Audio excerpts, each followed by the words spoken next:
Olá, eu sou o Bernardo da Habitação hoje e neste vídeo vamos falar dos despejos que a Porto Vivo Ceru, uma empresa municipal da Câmara do Porto, está a levar a cabo. A primeira coisa a reter aqui é que estes despejos estão a ser levados a cabo por uma entidade pública. Este programa que eles criaram, que se chama Porto Consentido, é basicamente um programa de arrendar para subarrendar. Ou seja, a Câmara arrenda casas a proprietários privados e depois subarrenda essas casas a inquilinos. A questão aqui é com que valores?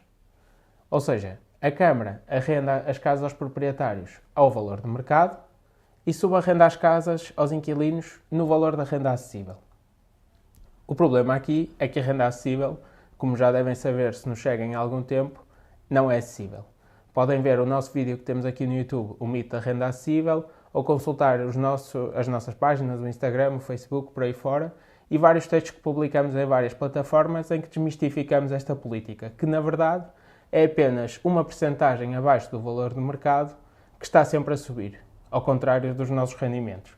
A Porto Vivo garante ainda benefícios fiscais aos senhorios que põem as casas neste programa, de IMI e de imposto de renda, e faz ainda obras quando lhes vai devolver as casas. Isto significa que as rendas estão sempre garantidas e o senhorio tem todas as regalias quando põe a casa neste programa. Já os inquilinos, como podemos ver pela situação que temos em mãos, ficam completamente desprotegidos e à mercê dos despejos que a Porto Vivo possa querer fazer. Há também neste programa da Porto Vivo casas que são públicas, ou seja, ou são geridas pela Porto Vivo e são propriedade da Câmara, ou são efetivamente propriedade da Porto Vivo. E nestes casos, as rendas são exatamente as mesmas. Ou seja, a renda acessível que eu falava há um bocado, para estes programas, tanto para casas públicas como privadas, ronda para um T1 os 550 euros e para o T2 os 820 euros.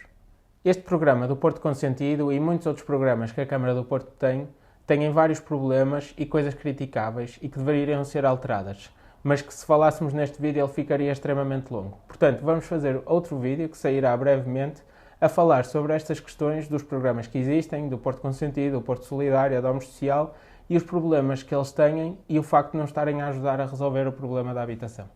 Quando esta inquilina nos contactou, nós percebemos imediatamente que isto teria que estar a acontecer com outras pessoas. E, portanto, organizamos na Habitação Hoje uma ação porta a porta por todas as moradas dos concursos que a Porto Vivo tem disponíveis nos seus sites e descobrimos muitas outras pessoas que estão em situações semelhantes.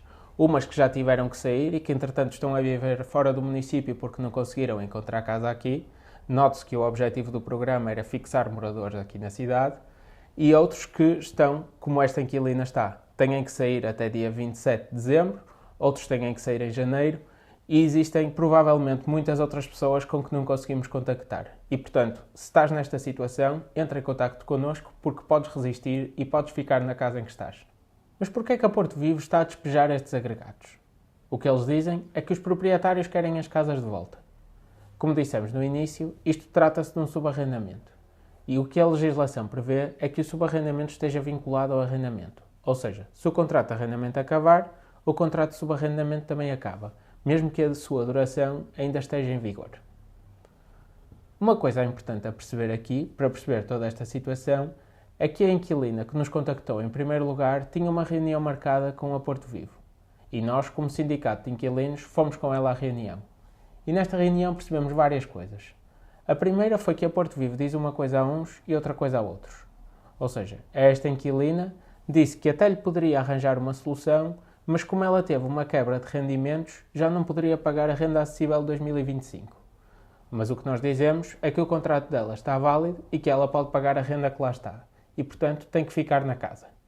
Mas a outra inquilina, uma mãe solteira, que não teve nenhuma quebra de rendimentos, dizem-lhe que não há hipótese nenhuma e que tem que arranjar uma solução para si e tem que sair da casa.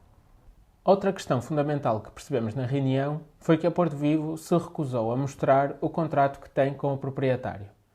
Isso seria essencial para a inquilina conseguir perceber a situação efetiva em que está, dado que o contrato dela está vinculado a esse contrato. Mas a Porto Vivo recusou-se. E também se recusou a mostrar qualquer carta de oposição que o senhorio tenha enviado. Na verdade, deram a entender que essa carta não existia, porque o que nos disseram na reunião foi que foram eles que, num primeiro momento, ligaram ao proprietário a perguntar se ele tinha intenção de renovar o contrato. E nessa chamada, obviamente, que quando uma pessoa recebe uma chamada a perguntar se quer ganhar mais dinheiro, ninguém vai responder que não. E, portanto, o proprietário disse que não quereria renovar o contrato. E a Porto Vivo, aparentemente, está a basear-se apenas nessa chamada para dizer que o contrato terminou. Mas isso não acontece assim.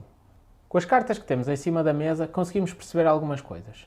Por um lado, aparentemente, o contrato que a Porto Vivo tinha com o proprietário renovou. Isto porque não existe nenhuma carta de oposição à renovação. Nesse caso, o contrato está válido e o contrato de subarrendamento também está válido pela sua duração, que é até junho de 2030.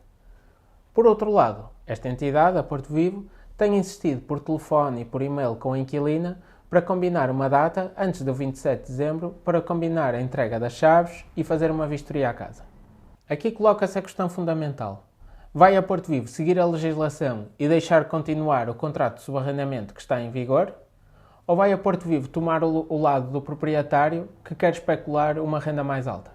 As reivindicações que construímos com as inquilinas foram enviadas à Porto Vivo Ceru numa carta registada com aviso de recepção. Essas reivindicações são 3. A primeira é que o contrato que a Porto Vivo tem com o proprietário seja divulgado, porque esse contrato condiciona altamente a vida destas inquilinas. A segunda reivindicação é que a inquilina possa ficar na casa. Com base na informação que temos, isso parece-nos mais do que evidente e, portanto, exigimos que a Porto Vivo fique do lado da inquilina e não do senhorio especulador. A terceira reivindicação é que, caso juridicamente a Porto Vivo tenha que entregar a casa ao proprietário, arranje uma alternativa habitacional para a inquilina, porque não pode ser uma entidade pública que tenha a responsabilidade também de resolver a crise da habitação a deixar pessoas sem soluções. A Porto Vivo está intransigente. Diz que a inquilina tem que sair dia 27 de dezembro. Nós dizemos, não tem. Aliás, não vai sair. Na habitação hoje, vamos nos organizar em solidariedade à porta da inquilina, precisamente neste dia, para mostrar à Porto Vivo que os inquilinos organizados podem dizer, nós ficamos. Consulta as nossas redes para saber quando é que isto vai acontecer e junta-te às nossas assembleias que acontecem no primeiro e no terceiro sábado de cada mês, na nossa sede na Avenida Fernão Magalhães. Junta-te à luta.